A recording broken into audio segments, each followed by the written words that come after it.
Pan no dijo nada.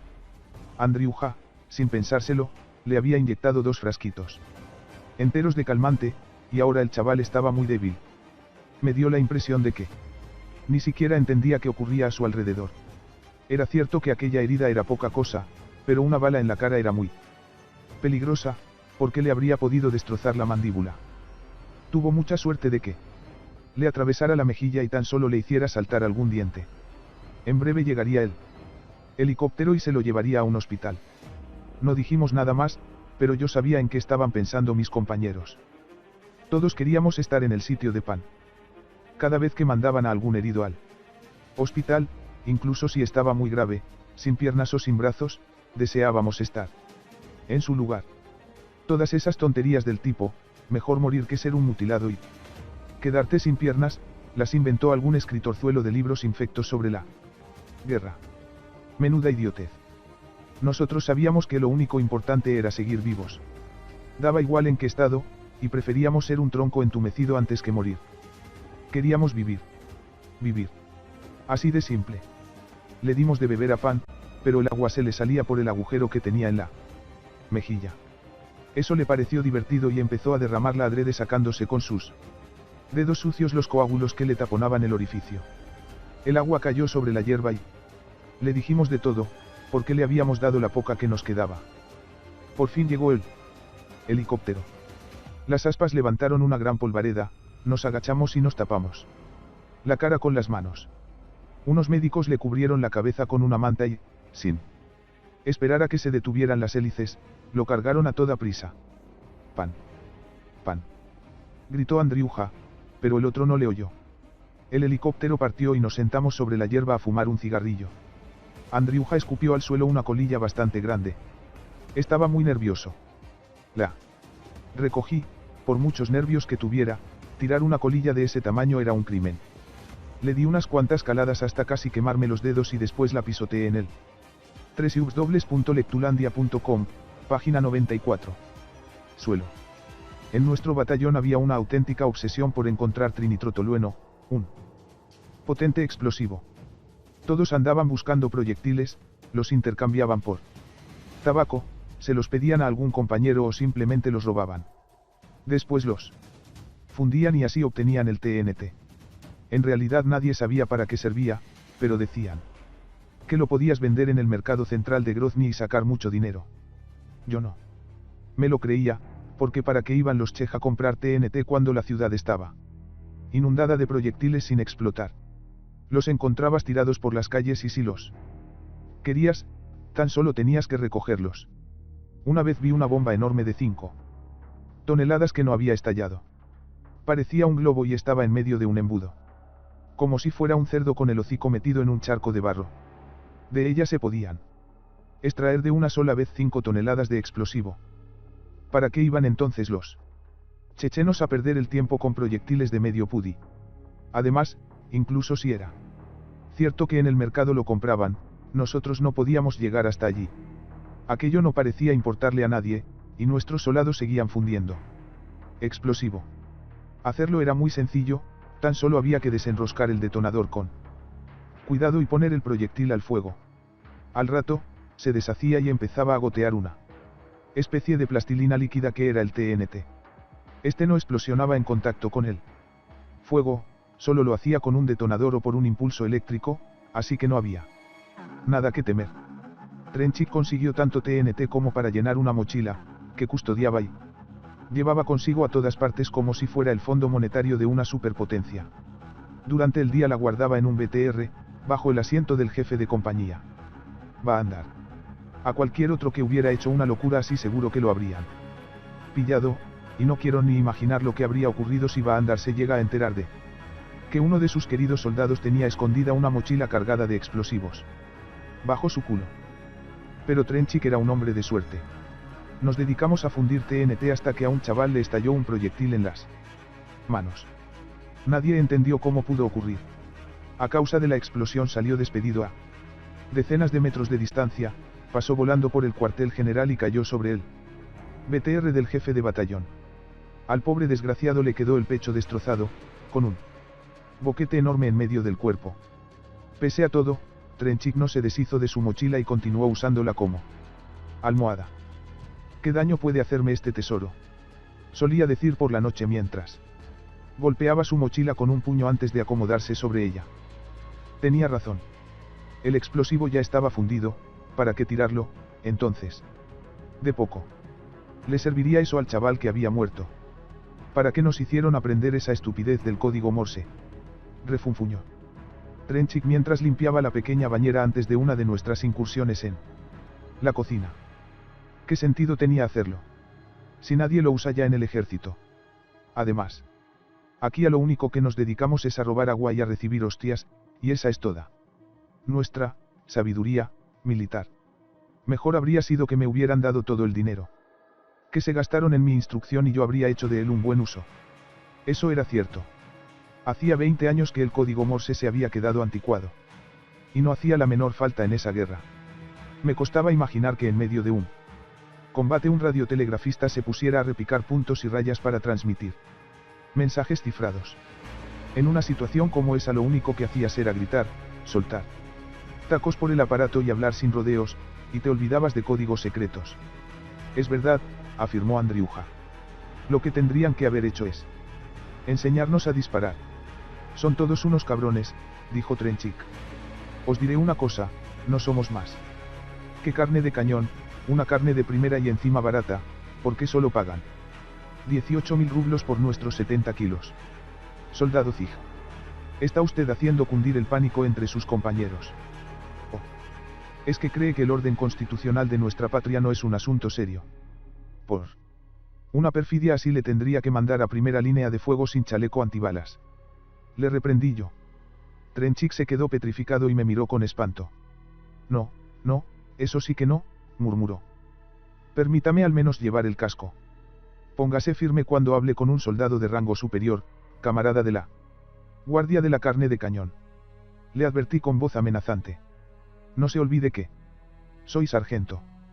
Pero eso es algo que usted no puede comprender, porque difícilmente tendrá el honor de ascender hasta un rango tan elevado. Andriuja y yo ya éramos sargentos, mientras que Trenchik se había quedado en sargento segundo. Yo había ascendido de casualidad, y gracias a Savchenko, en una ocasión robó un sello oficial en el cuartel general y lo estampó en mi cartilla militar. Lo que me daba un ascenso directo. Y si se descuida, me asciende hasta teniente. Andriuja se había ganado sus galones durante la instrucción por servicio ejemplar. Sin embargo, aquello no tenía la menor importancia, porque nos pegaban igual que a los soldados rasos o incluso más fuerte, los Dembel consideraban una falta imperdonable que alguien que llevara menos tiempo en el ejército que ellos tuviera una graduación superior a la suya. Así que eres sargento, me decían, sorprendidos, y me soltaban un par de guantazos más que al resto. Por esa razón, nunca llevaba los galones colgados, en realidad nadie los llevaba, allí lo único que contaba era el tiempo que llevaba sirviendo. Conteste rápido a la siguiente pregunta, dijo Andriuja siguiéndome la corriente. ¿Cuál es la tarea número 41 que debe cumplir un especialista al usar equipamiento especial? Con su respuesta prestará un servicio inestimable a nuestra querida patria. Camaradas sargentos, ahí tienen su respuesta, váyanse a tomar por culo. Nos contestó Trenchik poniéndose firmes. Sus ojos ardían en deseos de sacrificar su insignificante vida por el bien de nuestra Constitución. Mal, sargento segundo Zig. Muy mal, exclamó Andriuja imitando al comandante Remez, el jefe de compañía que habíamos tenido durante la instrucción. ¿Acaso no conoce las características técnicas de la unidad de radio PII? Hable. Trenchik las recitó todas como una metralleta, igual que si leyera de un manual. Andriuja y yo nos quedamos con la boca abierta, hacía tiempo que esa información se había borrado de mi cabeza, pero al oír a Trenchik lo recordé todo de nuevo. Resulta difícil olvidar el código Morse cuando, literalmente, te lo han embutido durante 6 meses a golpes de taburete. Nos lo habían hecho aprender tumbados, y su método para estimular nuestra sed por el saber había sido patearnos los riñones. Dios mío, en verdad estuvimos 6 meses repitiendo como loros esos disparates. Se sorprendió Andriuja. ¿De qué nos ha servido? Sí, nos enseñaron toda esta basura como si de ello dependiera nuestra vida, dije yo. En cambio, a nadie se le ocurrió explicarnos cómo parar una hemorragia. Cómo localizar a los francotiradores durante un combate nocturno o cómo robar agua de la cocina. Cabrones, exclamó Andriuja. Son una panda de auténticos cabrones. Venga, dime rápido qué es un intervalo, continuó Trenchik. Es la distancia que hay en el frente entre combatientes, secciones o unidades. Respondió Andriuja. Ahí no me vas a pillar. Mejor dígame usted, sargento, ¿qué significan las siglas, SXA? Me preguntó a mí. ¿Me oyen? Respondí. Y, repite. Repita. Y, SHCRZH. De esa no me acordaba. Pero sí me sabía las características del teléfono TA57 y se las recité. Entonces empezamos a hablar en Morse y nos dio un ataque de risa, parecíamos locos de remate. Los soldados somos probablemente los seres más simples de la Tierra. Cuando hay algo que nos asusta sentimos miedo, cuando algo es triste nos afligimos y cuando es gracioso nos reímos. No lográbamos olvidar nada de lo que nos sucedía, cada día que pasábamos en la guerra nos pesaba más el alma y sabíamos que en el futuro nos tendríamos que enfrentar cara a cara con todos los recuerdos. Pero mientras estábamos allí no queríamos pensar en nada, porque lo principal era seguir con vida. A fin de cuentas, éramos solo unos críos. Si yo fuera el jefe de todos los gobiernos del mundo convocaría una reunión en la que ordenaría la creación de un lugar al que los países mandarían sus tropas y éstas rendirían cuentas allí, reflexionó Oleg. Ese sitio podría ser Chechenia, y Rusia podría alquilar la ciudad de Grozny. ¿No creéis? Si por ejemplo, Israel y Palestina quisieran pelear mandarían aquí a sus soldados y quien ganara se quedaría con Jerusalén. Y el dinero que sacáramos con el alquiler de Grozny se lo daríamos a nuestros soldados mutilados, a los que hubieran perdido los brazos o las piernas. Así, por lo menos no tendrían que pedir limosna en los pasillos del metro. Mejor aún sería dejar a los servicios de inteligencia extranjeros que hicieran prácticas aquí, así aprenderían a luchar contra el terrorismo, en condiciones reales. Vaya gilipollez, replicó el turbio. Entonces tendríamos que pagar un sueldo a los chej. Además, acabarían pronto con ellos, los alemanes o los mismos judíos no se andarían con tonterías, como hace nuestro gobierno, acorralarían a los guerrilleros en las montañas y acabarían enseguida, a bombazo limpio. ¿Qué clase de guerra es esta? A veces luchamos y después dejamos de hacerlo, primero avanzamos y después retrocedemos. Nuestro batallón se adentró en una aldea. Aunque apenas había sido bombardeada y estaba en buenas condiciones, no se veía a ninguno de sus habitantes. En la plaza el viento hacía girar remolinos de polvo y papeles. A su alrededor se alzaban unas cruces de gran tamaño de las que pendían varios soldados rusos que habían sido crucificados, los habían clavado a los travesaños por las manos y tenían el pecho cosido a balazos. Estaban todos castrados. El jefe de batallón ordenó limpiar la aldea. Trajeron a rastras a todos los hombres que encontraron, los amontonaron en medio de la plaza y empezó una auténtica carnicería. Mientras uno de los soldados sujetaba a un checheno contra el suelo, el otro le quitaba los pantalones y en 2 o 3 violentos cuchillazos le cortaba el escroto de cuajo. Los afilados dientes de las bayonetas se enganchaban a la carne y acababan arrancando las venas. En mediodía castraron a toda la aldea y cuando acabaron de hacerlo se marcharon. A los soldados crucificados los dejaron ahí, después vendría una unidad especial y los descolgaría. Una vez nos enviaron a la comandancia de Kurchaloy para acompañar a una unidad de ingenieros de reconocimiento. Cada mañana salíamos con los zapadores cuando todavía estaba oscuro y hacíamos la siguiente ruta, íbamos por la calle de Zohar hasta llegar a un cruce, allí girábamos a la derecha hacia una zona residencial de evacuación y después recorríamos varios kilómetros por una carretera. Al salir del regimiento, 2 carteles colgados bajo un arco nos advertían: soldado, no toques nada, es peligroso, y, soldado, no hables con extraños, es peligroso.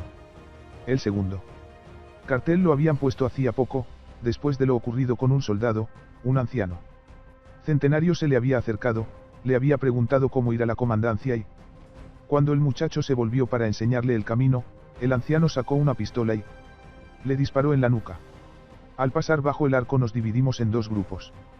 Delante iba Pasca con un Detector de minas. Le seguían Slavian y Nitioma, llevando tientagujas en las manos.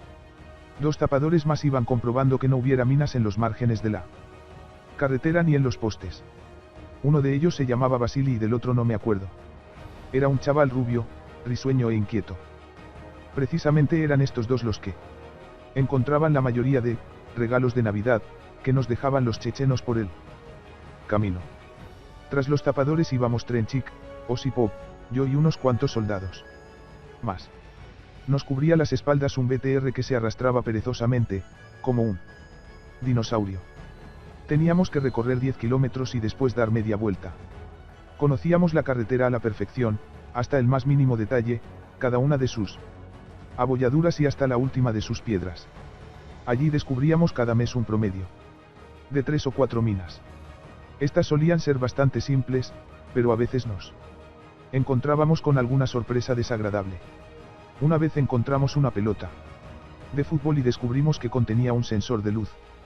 Otra vez dejaron un bote de leche condensada en mitad de la carretera y debajo habían puesto un pétalo, una mina abominable que no te mata, te deja lisiado y te arranca medio pie o todos los dedos.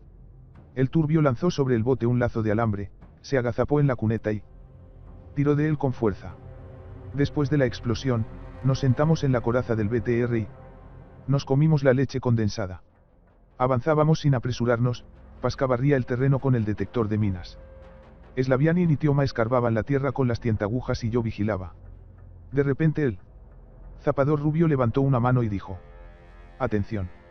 Nos agachamos y el BTR se detuvo a nuestra espalda. El chaval rubio se acercó al margen de la carretera, se puso de rodillas e inspeccionó la maleza con mucho cuidado. Ese era el momento más peligroso, porque si había una mina, cerca podía haber también un canalla barbudo con un detonador en la mano. El guerrillero en cuestión mataría entonces al rubio y nos acribillarían a tiros desde la maleza. Me tumbé en el suelo hundiendo la mejilla en el polvo y Trenchik hizo lo mismo. El rubio removió la hierba y vimos un objeto alargado. Posó su mano sobre el hilo. Levantó. Era el tubo de una draga hidráulica, que utilizaban para perforar la tierra y buscar agua. «Está vacío», dijo. Cerca del tubo había un rollo de alambre y una caja de clavos que habían escondido entre la maleza.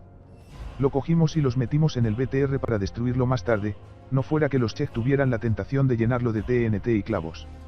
Después seguimos nuestro camino. Nos detuvimos cerca del lugar donde nuestro compañero Igor había saltado por los aires 2 semanas atrás. El enyesado de las fachadas de los edificios todavía tenía restos de la metralla que había acabado con su vida. Habían colocado una mina en un árbol, a la altura de la cabeza, y del pobre Igor no quedó ni rastro. «Manos a la obra», dijo Pasca.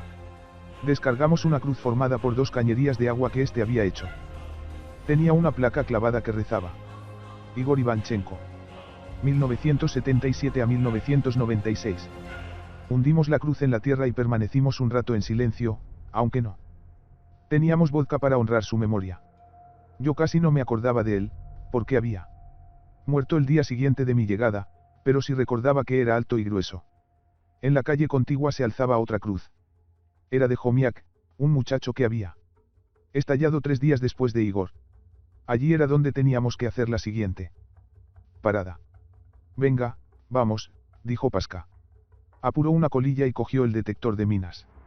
Seguimos caminando por la calle con el BTR cubriéndonos las espaldas.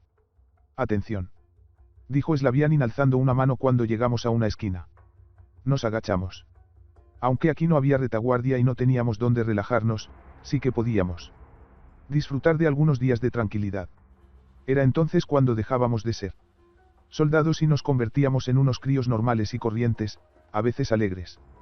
Otras cansados, casi siempre enfadados e irritados, pero críos al fin y al cabo. Nos quitábamos el uniforme y dejábamos la guerra a un lado.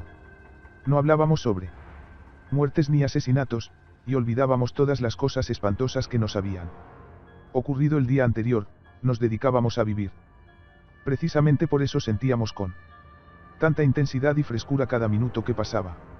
Nos pavoneábamos con nuestros calzones cortados a la altura de la rodilla y jugábamos todo lo que no habíamos podido jugar en nuestra vida fuera del ejército.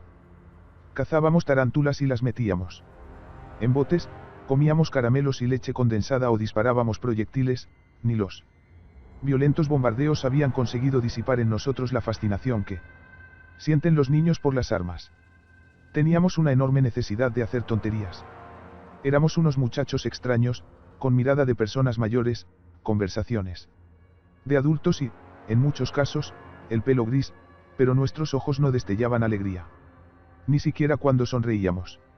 Sin embargo, en cuanto empezaba un combate toda esa tontería se desvanecía al instante, y lo único en lo que pensábamos era en sobrevivir, dejábamos de ser personas para convertirnos en máquinas de matar. Aunque éramos unos críos. Teníamos las mismas manos y los mismos músculos que los adultos, y pese a no ser tan fuertes, éramos capaces de apuntar con un arma y apretar el gatillo igual que ellos. Pincha y el Turbio todavía no habían cumplido los 19, pero ya habían matado. En pleno combate no teníamos edad, ni pasiones, ni intereses y nos convertíamos en fieras.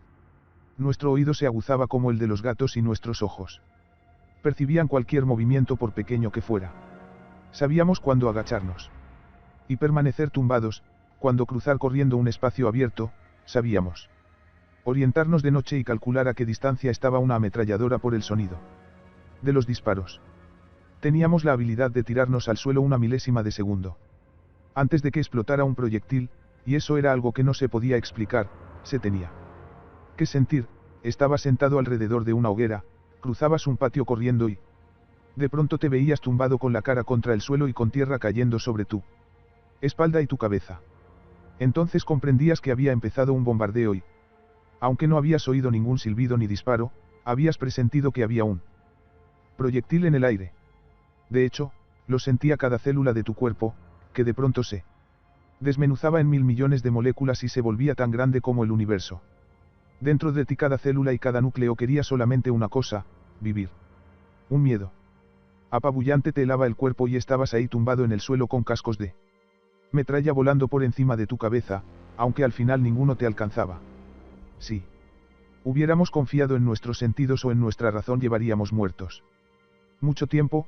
El instinto era mucho más rápido y fiable. Era la vida misma la que hablaba en nuestro interior y dictaba nuestros actos, nos hacía tirarnos al suelo y meternos en hoyos profundos, se revolvía dentro de nosotros como un frío gusano y nos acababa salvando. A veces nuestra crueldad era superior a la de los adultos, simplemente porque éramos jóvenes. Los niños son crueles por naturaleza, y esto era lo único que nos quedaba de nuestra verdadera edad y que nos ayudaba a sobrevivir y a matar. En la guerra dejas de ser persona y te conviertes en otro ser. No tienes 5 sentidos, sino 6, 7 o 10, y estos crecen en tu cuerpo como si fueran unas antenas a través de las cuales percibes el mundo.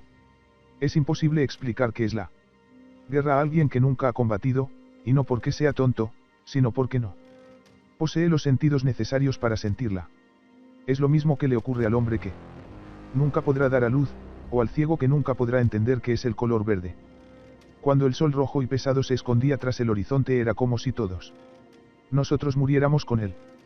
No teníamos edad, y nuestra vida duraba un solo día. Nacíamos al amanecer, al mediodía habíamos crecido y cuando oscurecía moríamos. Íbamos de aquí para allí y consumíamos nuestra vida. En aquel momento éramos ya unos ancianos, eran las 10:15 de la noche. En un regimiento cercano al nuestro mataron a 15 personas en un mismo ataque. Iban en un camión blindado cuando les dispararon con un lanzagranadas. Como el camión tenía ventanas, no murieron todos enseguida. Los supervivientes salieron del vehículo cogiéndose la cabeza con las manos y vomitando, la sangre les brotaba por los oídos y la nariz. Se sentaron en cuclillas y fumaron con manos temblorosas. Unos soldados que lo habían presenciado todo pensaron que habían tenido mucha suerte por haber sobrevivido a una explosión de granada, y además, ahora los llevarían a un hospital en helicóptero.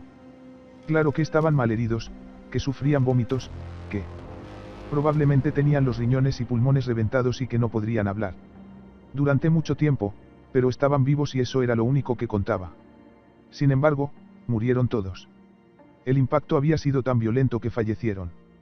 Al cabo de un día, nadie sobrevivió a la explosión. De nuevo se declaró una tregua. Esta vez el cese de las hostilidades se había acordado. Para un mes y teníamos terminantemente prohibido responder a las provocaciones. Los que no obedecieran serían entregados a los chechenos. Era imposible imaginar un castigo más cruel. Si te entregaban jamás regresabas. Así que con la tregua ya no. Teníamos que luchar contra los chej. Joder.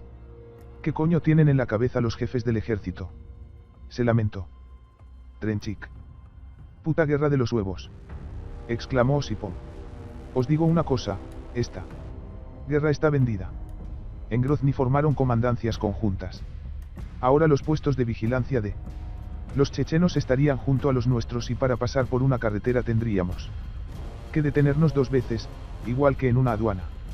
¿Cómo es posible que hayan hecho comandancias conjuntas? Se indignaba él. Turbio. Es que ahora somos amigos. ¿Qué pasa con los soldados que mataron? Delante de nuestros ojos. ¿Y qué hay de lo que sucedió en enero del 95? ¿Para qué luchábamos entonces? Esto es una traición. Oíd todos, esto que está ocurriendo es una auténtica traición, no tiene otro nombre. Ahora resulta que todas estas muertes han sido en vano. Los chej construyeron su puesto de vigilancia cerca del nuestro. Su jefe era un joven artillero que había hecho 7 marcas en el tubo de su lanzacohetes RPG, lo que significaba que había abatido a 7 de nuestros vehículos. Como mínimo había matado a 21 soldados. Reía mucho, hablaba muy fuerte y se mostraba cordial con nosotros. No podíamos salir por la ciudad, porque los chechenos nos mataban en cuanto podían. Si te quedabas solo, al momento te rodeaba una multitud de adolescentes, te arrastraban a una esquina y te cortaban el pescuezo. Abandonamos Grozny. Los chej estaban eufóricos, salieron a las calles con sus coches, haciendo ondear sus banderas verdes y llevando armas. No podíamos hacer nada, porque teníamos órdenes muy precisas, no abrir fuego bajo ningún concepto. De pronto los guerrilleros ya no eran considerados asesinos, sino luchadores por la independencia de Chechenia, y teníamos que respetarlos. Avanzamos por las calles, que habíamos tomado hacía apenas un día, tratando de no mirar hacia los lados. Al pasar, los chechenos se reían y hacían el gesto de degollarnos. La guerra apenas había afectado a la aldea Achjoy Martán, tan solo algunas casas tenían agujeros de bala en las puertas. Mientras serpenteábamos por las calles, sus habitantes nos miraban con odio desde las puertas, ventanas y patios. No vimos a ningún hombre, solo había mujeres, ancianos y niños, que se detenían y se nos quedaban mirando mientras pasábamos por su lado. Dios no quisiera que se nos estropearan los vehículos en ese lugar, porque ya hubiéramos podido empezar a rezar, íbamos sentados con las armas a punto, si veíamos cualquier movimiento extraño, abriríamos fuego. Si nos lanzaban una piedra o una botella, reduciríamos la aldea a cenizas. En las calles jugaban niños y al vernos pasar alzaban los puños y gritaban, «Alá es grande». Cruzamos un puesto de vigilancia controlado por 2 policías chechenos que luchaban en el bando de los rusos y que consistía en un simple trastero completamente acribillado por las balas. Era imposible vivir ahí dentro, pero esos policías lo hacían. Uno de ellos estaba herido y tenía un brazo en cabestrillo con las vendas muy sucias. Miraron nuestra columna en silencio. Su armamento se limitaba a 2 fusiles, no tenían nada más. Sabíamos que los matarían esa misma noche y ellos tampoco lo ignoraban. Les habíamos traicionado. «No nos dejéis aquí, por favor», dijo al fin uno de ellos. Nos volvimos de espaldas, la columna pasó de largo y el polvo cubrió su cabello y pestañas. «Perdonadnos, chicos». Nos detuvimos delante de un puente, al lado de la plaza central. Los chechenos habían construido allí un puesto de vigilancia y no nos dejaban pasar. Un chej con una cinta verde en la frente nos ponía trabas y empezó a discutir con Kotenopkin. «¿Por qué tenemos que darle explicaciones a este maricón?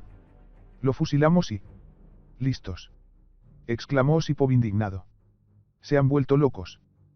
¿Por qué no nos dejan pasar?» Yo iba sentado sobre la coraza, al lado de la torreta y observaba el flanco derecho. Era sábado, día de mercado, y había gente por todas partes. En el escaparate roto de unos grandes almacenes habían colocado dulces, conservas y agua, y los chej regateaban animadamente. Justo enfrente de mí había un checheno joven que vendía cigarrillos sentado en una silla plegable. Me miró a los ojos, dijo algo a su compañero. Y me miró de nuevo. Se estaban riendo. ¿Tú qué miras? Hizo el gesto de cortarme el pescuezo y soltó una carcajada. Su mercadería estaba extendida sobre una mesa grande cubierta con un huley. Pensé que debajo podía tener un fusil escondido. Sabíamos que en la plaza todo el mundo iba armado y percibíamos su superioridad frente a nosotros. Estábamos como en una ratonera, un movimiento en falso y nos acribillarían a proyectiles. Nos observaban desde todas las ventanas y nos apuntaban con sus armas. El checheno no dejaba de observarme mientras reía. Me miraba como si ya me hubiera matado y yo fuera su trofeo, no me veía como a alguien vivo, solo veía mi cabeza cortada. Levanté mi arma y le apunté a la frente. Sentí que él también tenía miedo, pero no dejó de sonreír. ¿Por qué no se daba la vuelta? ¿Por qué me seguía mirando? Quité el seguro del fusil y puse el dedo en el gatillo.